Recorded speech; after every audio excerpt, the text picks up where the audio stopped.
Bitcoin supply on exchanges drops to 3-year low. First of all, dope picture. That is super. I just really like it. That's probably a pretty cool NFT there. Okay, the amount of Bitcoin on exchanges is at its lowest in 3 years, suggesting that investors are not preparing to sell. Ethereum is also at a 2-year low for balances on exchanges. Data from cryptocurrency market data platform Glassnode, i.e., I have $900 a month to spend on a charts, program, shows that Bitcoin exchange balance is at its lowest level in 3 years.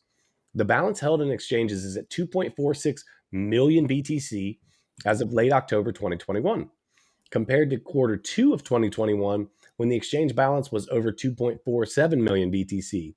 That potentially indicates some bullish signs for the market. Historically, Bitcoin balances have been low when the market has been on the cusp of a good run, or at least strong belief in its current valuation. Bitcoin exchange balances tend to rise when the market is about to see an increased sell-off period because investors load up their Bitcoin on exchanges. Miguel, Mr. Bitcoin Maxi, tell me your feelings on this.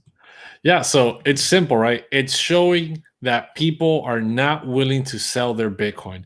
They understand the scarcity of it, they understand the value of it, and they understand that it's going to keep going up. And there's no point in selling and taking profits right now when they can be holding on for 100K plus Bitcoin. The blow off top is not happening yet. It's going to happen within the next 60 days by the end of December. And people are patient. People that are in Bitcoin are patient. They know the long game, and they know that where Bitcoin should be valued, and they understand that right now Bitcoin is undervalued. So they are patient enough to wait, right? Ethereum, same thing. They understand the value of Ethereum. They understand that Ethereum right now is burning at 2 wicks, right? A lot of people are locking it up for staking. The rest of it is getting burned through transactions, whether it's NFTs, DeFi, or whatever. It's burning. There's less and less ETH, and the other people are not willing to sell it. They're just buying and staking. People are going to get priced out of Ethereum the same way people have been priced out of Bitcoin. Yeah. And I think it's important to understand, if you are new to the crypto space, when Miguel says that they're priced out, doesn't mean that you physically can't buy Bitcoin, you can't buy Ethereum, right? You can buy fractional. You can buy pieces, parts of Bitcoin and ETH, right? You don't have to buy a whole ETH or a whole Bitcoin, okay? But what Miguel is saying is that at some point, the returns on Bitcoin are not going to be, and they're getting there right now. They are. You have the law of diminishing returns. As it gets larger and larger and larger and larger, we get closer and closer and closer to a final, resting place, so to speak. And so every time a bull market goes and we get to a higher and higher and higher point, that premium, that amount of returns that you can expect gets smaller and smaller and smaller. And it's happening with ETH as well. And what I think is interesting is that ETH is really, what I love most about ETH, as you guys can tell from the hat, the t-shirt behind me, all this good stuff. I love Bitcoin and ETH. What I love about ETH is the actual, the usability, right? For what it actually does in the market. And I think when EIP 1559 came out, that's Ethereum Improvement Plan 1559.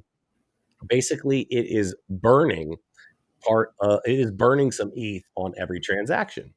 Okay, so it's not technically deflationary because it's not burning more than is being added to the supply.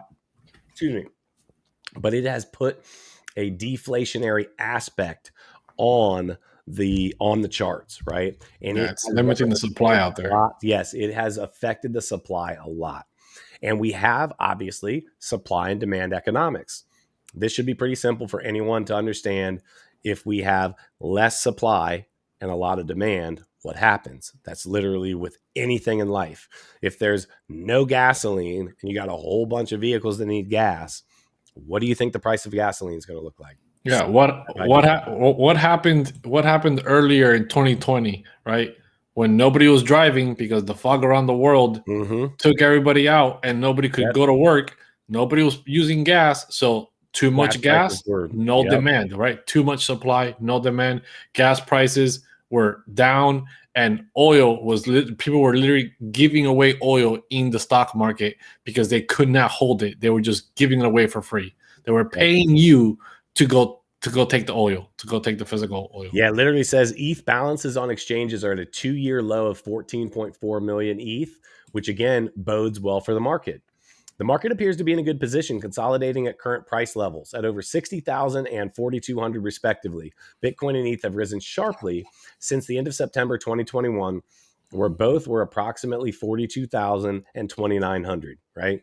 That is a nice change in the numbers, right? This is headed to some big numbers. This is headed for a big change, not financial advice, but if you're not on the ETH rocket or the Bitcoin rocket, I don't know what you're doing, right? I don't know if you like got off at the last stop when everybody was saying that it was done, that the bear market was here. Guys, be prepared. This is going somewhere great. Let me read this last little paragraph here. Oh, It says, heading into Q4 2021, where does Bitcoin stand? There have been numerous models in the past that have predicted some Bitcoin high valuations by the end of 2021. One of the most notable of these is Plan B stock to flow model, which predicted a target of 135,000 by the year's end at the worst case. While the price of BTC isn't quite there yet, it's still not too far off with its current value of over 62,000. Pause. They had Plan B. He, they, she, whatever, right?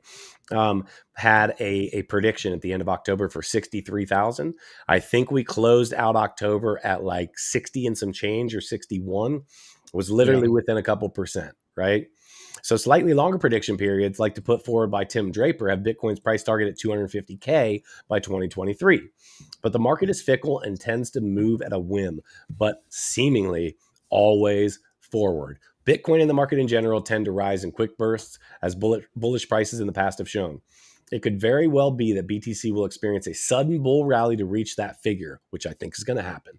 There's no way of being certain, but general indicators like that of Bitcoin on exchanges seem to suggest that the market could be in a good growth period. Let's go. Yeah, dude. And I think what you said earlier was important too. Was also very important to mention is you say you can buy fractional parts, right? So you don't get priced out. But people tend to forget that being a whole coiner is very, very lucrative and important to be before you get priced out. Where yes, you can buy, right? When Bitcoin hits $1 million, you can buy tiny fractions, but you're going to be buying crumbs, right? You're going to be buying crumbs versus if you buy it now, you can have $1 million. If you become a whole coiner of Bitcoin, of ETH, right? ETH will eventually hit extremely high prices that you will not be able to buy an entire ETH once again. So being a owner of an entire ETH or of a few ETH is going to be very important in the future, right? If you look at people, it's like, oh man, you have how many buildings in New York? You own how many buildings in New York? You own how many buildings in California by the coast? Prime real estate, and that's what ETH and Bitcoin are. Prime real estate that are still early enough to accumulate either one entire one or multiple, right? Depending on your financial situation right now. And whether your financial situation is good or not right now, you can play in the altcoins, grow your portfolio, and then be able to have enough buying power to buy multiple ETH or buy multiple Bitcoin. It's just a matter of time before you fully get priced out, and then you can never buy a full Bitcoin or a full ETH again. So while I agree with a lot of that, I do want to remind people one thing, right? This is Debate Crypto, so we can debate a little bit here. At the end of the day, whether you buy a whole Bitcoin or you buy a tenth of if you buy 1/100th of a Bitcoin, right? If you buy one Satoshi, if the price of Bitcoin raises by 10%, your money that you've put in raises by 10%. So let's make it really simple. It does if you put $100 in Bitcoin and $100 in Ethereum, right? And then it raises 10%, you have $110. If you put in 10,000 and it raises by 10%, you now have 11,000. So ultimately, I guess what I'm getting at is the percentages are still the same. So keep that in mind.